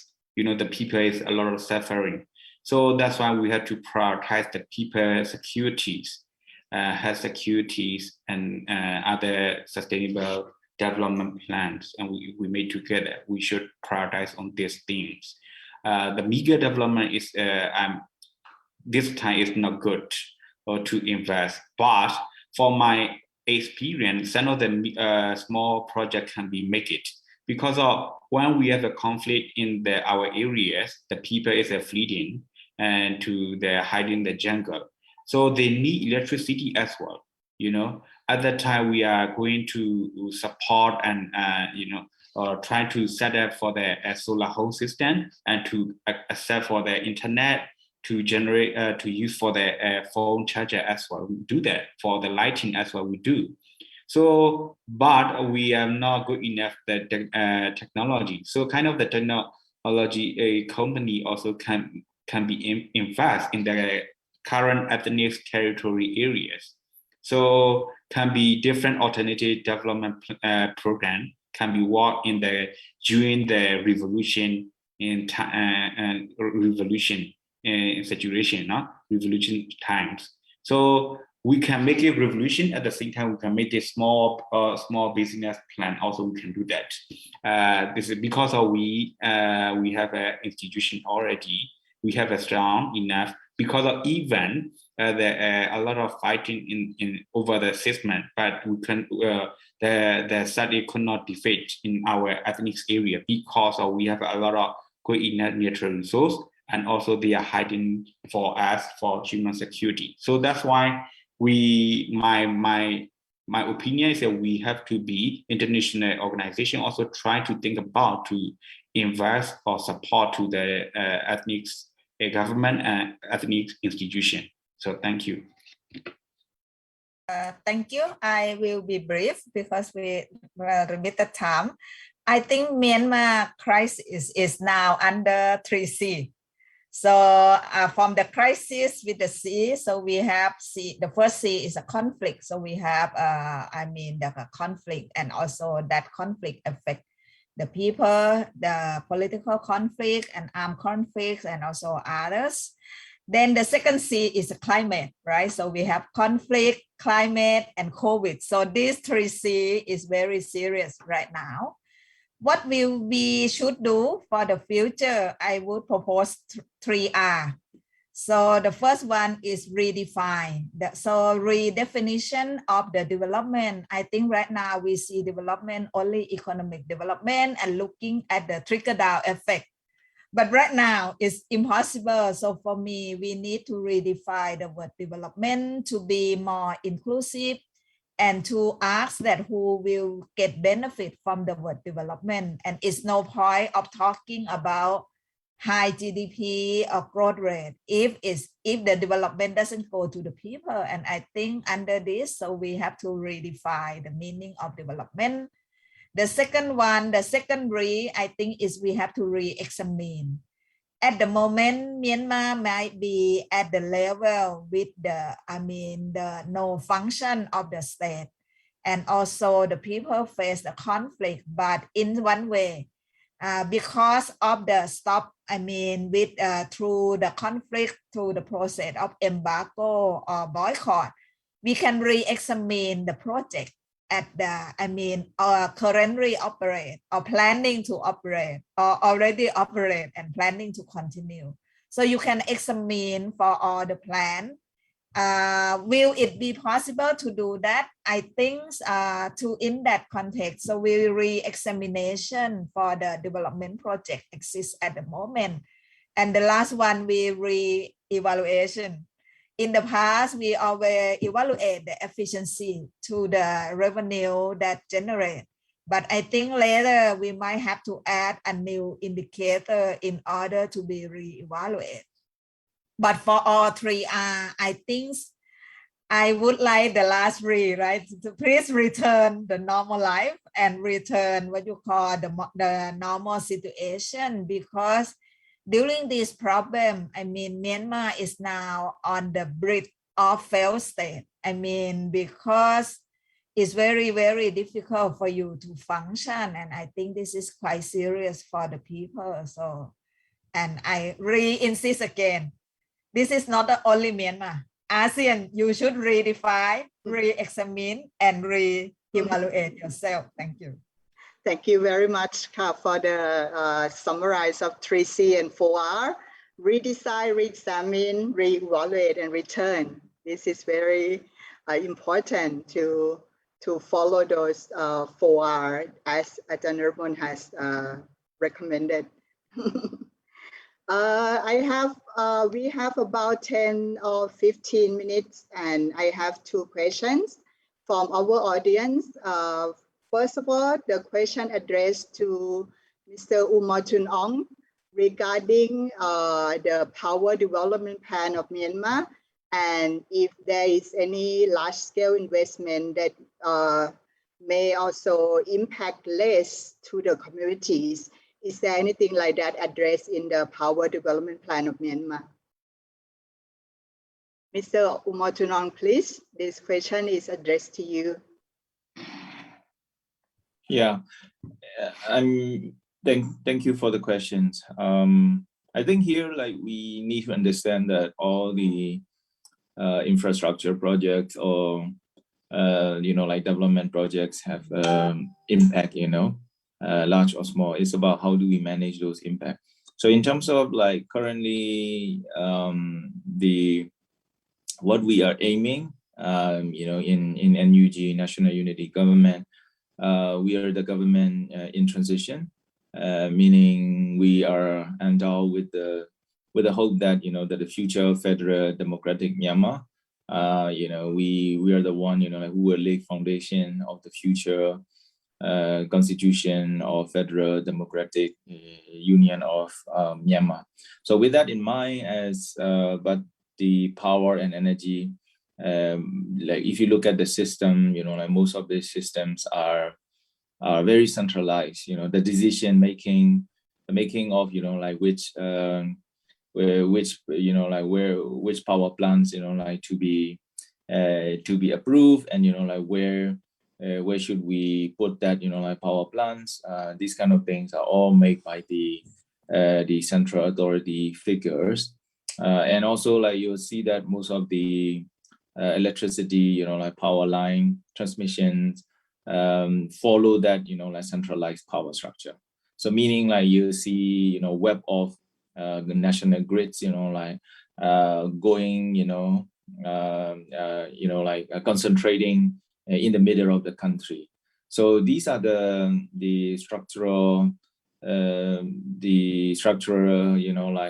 and political barriers, like that we really need to overcome for the future federal democratic union. So what we are considering is we will redraw, we will remake the energy and electricity, like master plan that would encourage, like the collective, and federal that are, incompatible with the upcoming, like federal structure of the states, meaning the state's government will have more say, or like maybe they have the final say in deciding, like which, power projects or which energy project they would like to have in their own state. And also there will be kind of like we haven't really come to the final, like structure of that, but we might have like electricity or power trust fund, where like the big city, economic center who use the most power, the surplus from those the electrical bills will go into those electricity, like trust fund, where it will be distributed, like to the states, like which does not have much power structure in the state, as a way of addressing the political and the developmental grievances because of those centralized system that we practice so long in Myanmar. So, and also what we are looking at is that we know that Myanmar has, faced the adverse, impact from the climate change, and the energy and electricity, transportation will play a big role in addressing, like those climate challenges.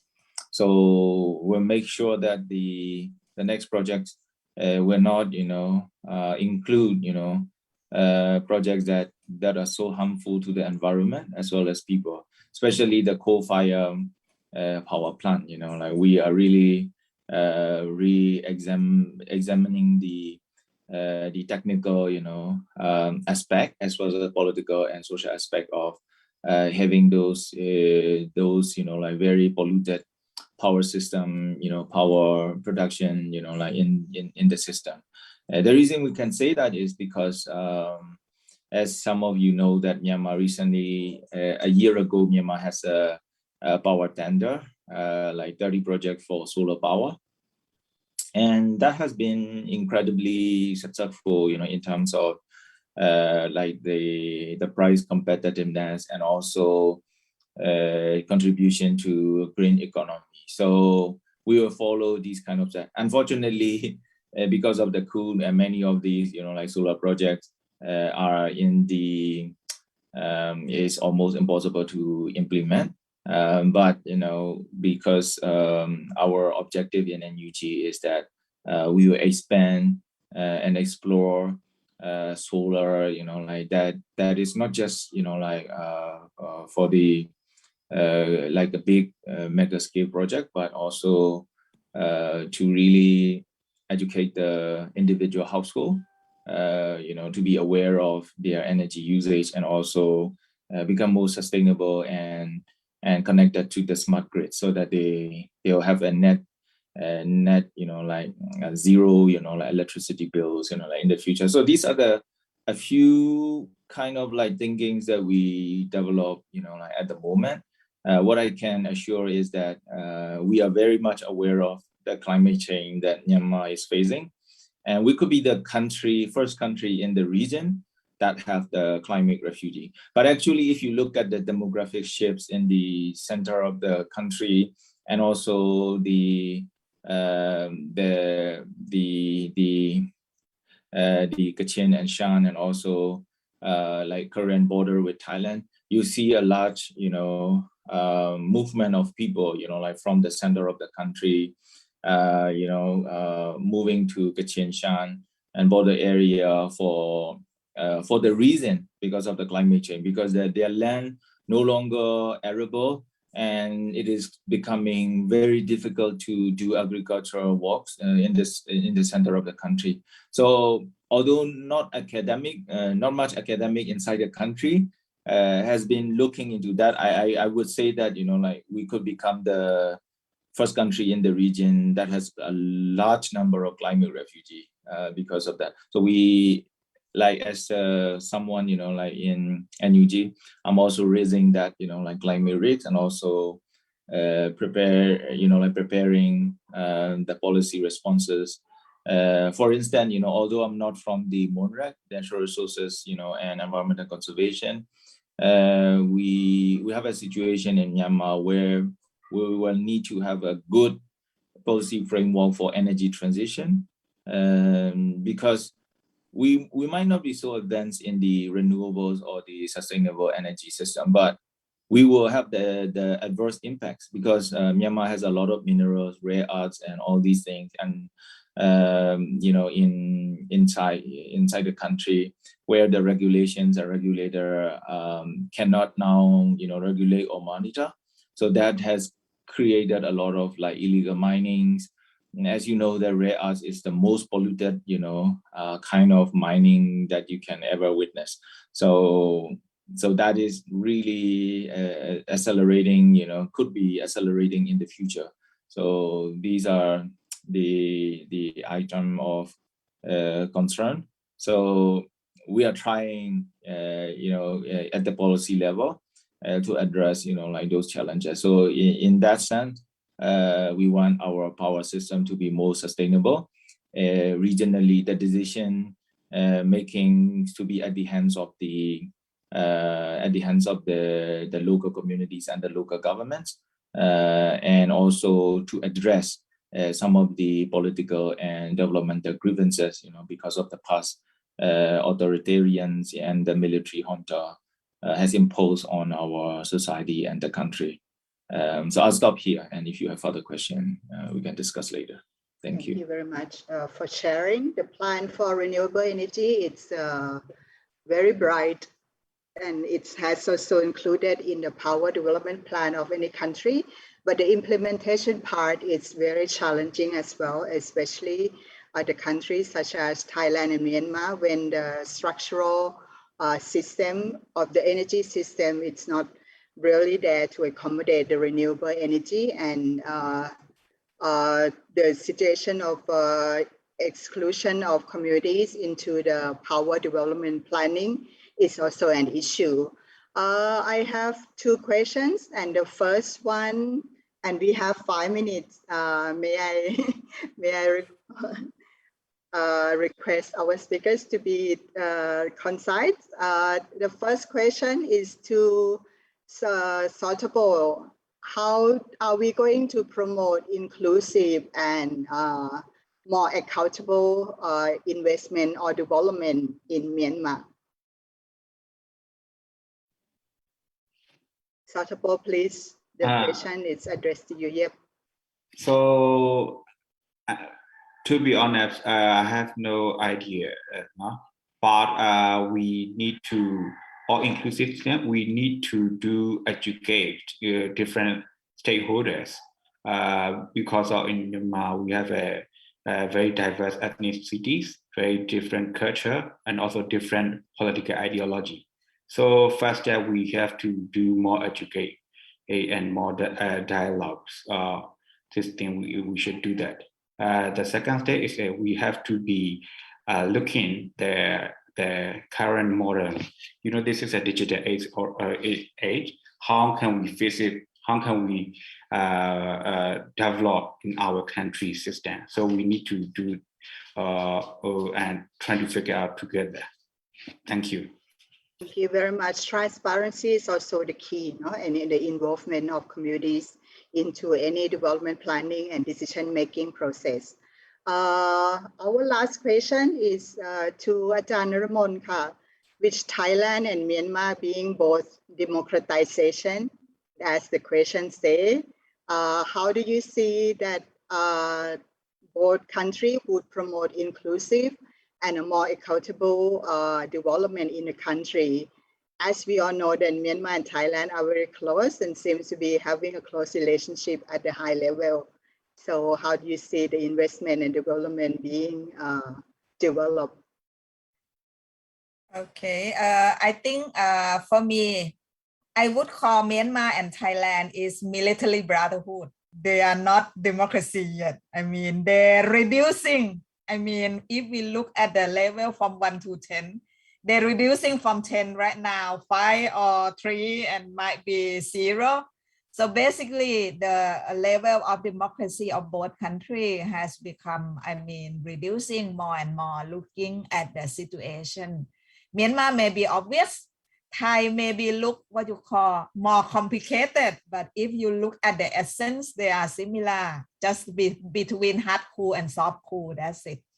But the big problem is that, as we already discussed with in the panel, that during the process of undemocratic, the investment become, I mean, less and less include, I mean, it's become exclusive for a certain group, and the problem. So in order to stop or at least minimize or reduce that, I think the role of civil society is very important. The role of your organization is very important. Even though the Thai National Human Rights may have a problem of human rights in Thailand, but I think they are quite at perform a certain level on the human rights situation. I mean, in other countries, especially from the business investment. So maybe in some way, I think the role of civil society, you need to target. If we cannot target to the state, we should target to the business, and we look at the situation of human trafficking. When the civil society and the consumer group dealing with the, I mean, the company in that export. So in that case, that make the investment to be more, what you call, inclusive, or at least more accountable or more transparent. Since I think both Myanmar and Thailand cannot stop themselves to going into the world. Myanmar as well. The reason that they try to control the situation because they would like to go back to the international market. So in that way, role of civil society very important. Thank you very much. I think we are coming to an end of the session. And I would like to take this opportunity to thank our honorable speakers for your valuable time and your insightful sharing with us today. I would like to turn over this floor to Kanel for the rest of the session. Thank you very much, our speakers, and thank you, the audience, for your follow-up and being with us today. Thank you very much. Thank you very much. Thank you very much, Kunwara. So that was a great panel discussion, and there are so many updated issues that we have learned from this panel, and especially the thing to take away is 3C and 4R, and also thank to our panelists and also to the audience who asked a lot of questions for this. It makes the panel is even more interesting. So up next is the documentary film on Thai investment in Myanmar, a closer look, that was used in 2017 by the Earthright Internationals. So the film is about the case of investment that are happening in Myanmar, especially in with the Thai business involvement. I think this film is emphasized to the panelists that has been discussed this morning, and I hope you all enjoy the documentary film.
Này cả cha yên hình dung nam mula bawat jauh le mula tau jauh gue suju tayang ni kan lah lu muji ya kata ye kalau kau tabo khusu ada lu macam lu le mu seta de lah kalau kau này cả kuat se kalau aku nak tu lu mak gue.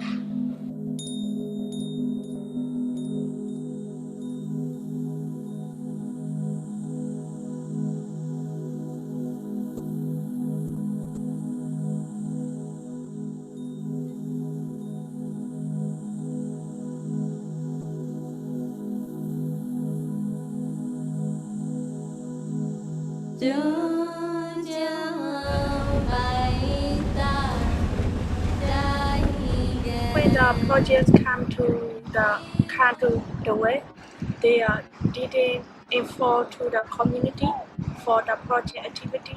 They didn't consult to the community, and they didn't make any discussion among the community. This is also violated the community right. When the community lost their land, they know about the project. So until now, this is happening in the way very seriously. ทางบริษัทเนี่ยหลายๆอย่างก็พยายามแบบว่าลงไปเขาเรียกว่ากระจายไปลงทุนในประเทศ CLMV ที่อยู่รอบๆไทยค่ะซึ่งอาศัยช่องว่างของกฎหมายที่ไม่ได้เข้มแข็งนักหรือว่ารัฐบาลเนี่ยมีความเข้มงวดมีความแบบว่ามีการปกครองที่ค่อนข้างเบ็ดเสร็จเนี่ยคือถ้ารัฐบาลในประเทศนั้นๆมองว่ามันเป็นการลงทุนที่น่าจะคุ้มค่าต่อการพัฒนาเนี่ยเขาก็จะเปิดโอกาสให้ทุนเข้าไปได้ง่าย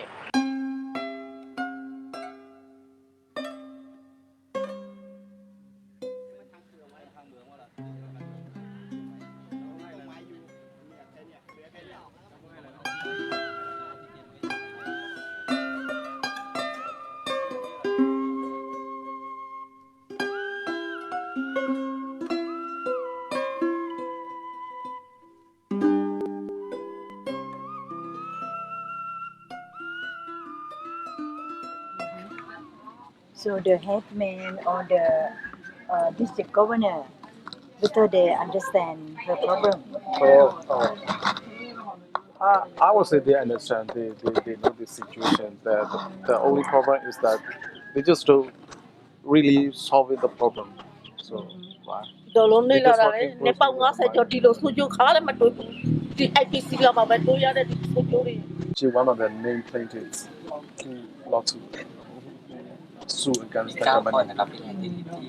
เรื่องของการลงทุนที่ส่งผลกระทบในแง่ที่การลงทุนทางเพื่อหวังผลการเติบโตทางเศรษฐกิจและกำไรของภาคธุรกิจแต่ไม่ได้คิดถึงต้นทุนทางสังคมที่จะเกิดขึ้นต่อเพื่อนมนุษย์ด้วยกันต่อชุมชนท้องถิ่นซึ่งอาจจะเป็นชุมชนดั้งเดิมหรือชุมชนที่เป็นคนชาติพันธุ์รวมทั้งความเสียหายที่เกิดจากที่ส่งผลกระทบต่อระบบนิเวศทรัพยากรธรรมชาติและสิ่งแวดล้อมซึ่งเป็นเหตุให้เกิดปัญหาสภาวะโลกร้อนสภาพอากาศเปลี่ยนแปลงอุณหภูมิโลกที่ร้อนขึ้นอันนี้ทั้งหมดเนี่ยไม่ได้นำมาคิดเป็นต้นทุน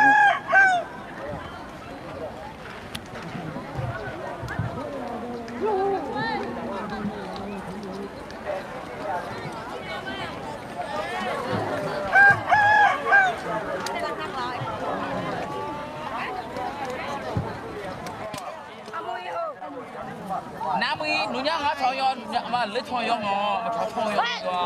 Na le choyon ma ko choyon. Eh choyon. Ai we mina lai sa de wi lo pa than de choyon yes da.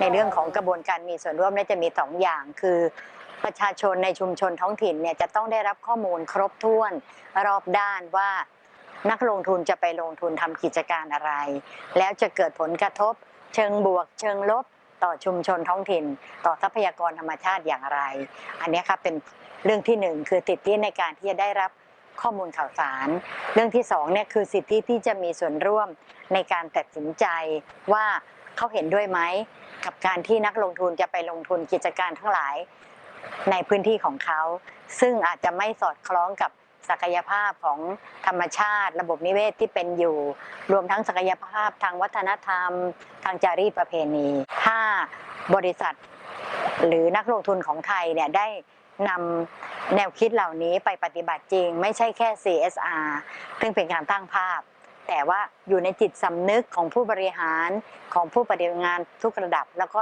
ในกระบวนการทำงานลงทุนด้วยดังนั้นหลักการของสหประชาชาตินะคะที่ชี้แนะให้ธุรกิจเนี่ยต้องรับผิดชอบต่อสิทธิมนุษยชนเนี่ยก็เป็นหลักการที่รัฐบาลของเมียนมาเองเนี่ยต้องนำมาบังคับใช้กับภาคธุรกิจไม่ว่าจะเป็นสัญชาติเมียนมาหรือสัญชาติอื่นก็ตามที่จะต้องปฏิบัติตามข้อเสนอของสหประชาชาติเรื่องธุรกิจกับสิทธิมนุษยชนควรจะมีการส่งเสริมนะฮะหมายถึงว่าส่งเสริมธุรกิจ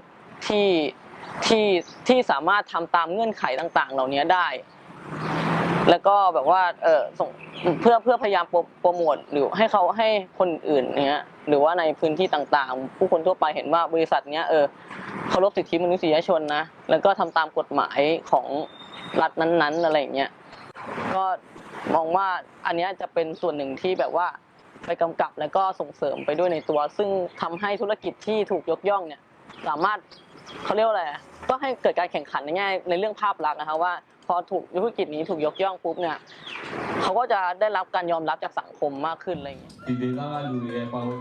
သူတစ်ဖြင့်ဒီမိုကရေစီနိုင်ငံတွေမှာဒီဒေသကလူတွေဒီ2012လောက်မှာစတော့လို့စီမံကိန်းအကောင့်တွေပေါ်ဖို့စကြိုးစားခဲ့တယ်လို့ကျွန်တော်ဒီရင်းနှီးမြှုပ်နှံမှုပါတာဒီတရုတ်နိုင်ငံရဲ့ဒီနိုင်ငံမှာစီးပွားရေးလုပ်ငန်းစုစုပါတယ်ပြီးတော့မြန်မာနိုင်ငံမှာဆိုတော့ဒီ ART စီးပွားရေးလုပ်ငန်းစုဖြစ်တဲ့2 ကုမ္ပဏီအုပ်စုပါတယ်ပြီးလို့ရှိရင်ဒီ We are a group of non-governmental organizations, community networks and civil society groups from Thailand concerned over the human rights and environmental footprint of Thai investment in neighboring countries such as Myanmar.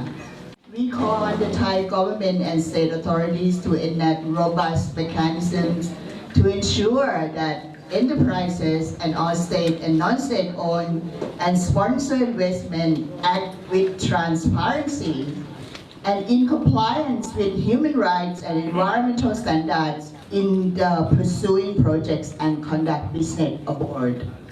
The community, they always ask the question to me when we are working with their activity in their village. In Thailand, how the Thai people doing business in their own country. Can the Thai business do the same thing in Myanmar village in their country? So I also no idea how I can answer this question. Now, last day ago, they really met with the commissioner for the Thai Human Rights Commission, and they really, I think they really explored their advice to the commission. So from my understanding, they really pay trust. I wish her to success and have victory. Yes. Victory. On me on level lại. Ciao. Chào em.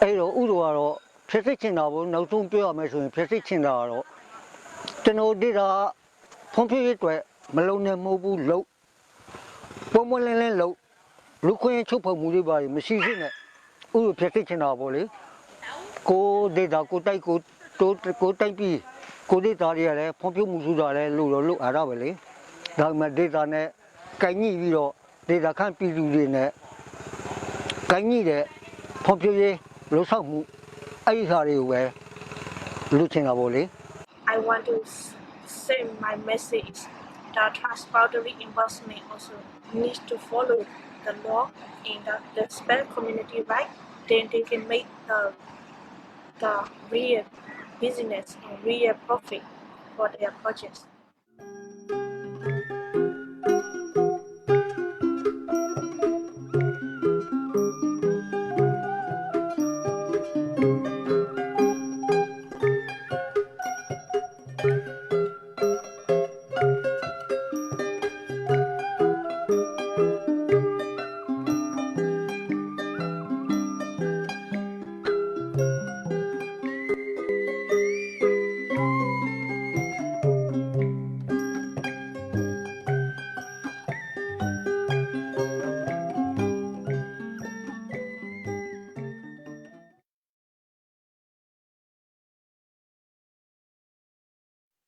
Thank you very much. I hope you enjoyed the documentary film produced by Earthright International.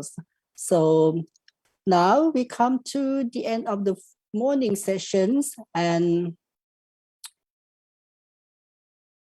now it's time to have a break. But before that, I would like to inform you that there will be more interesting panel discussion in the afternoon and also the documentary film. So let's take a lunch break, and we will start again in the afternoon at 1 p.m. Bangkok time, and don't miss it. Thank you. Thank you so much.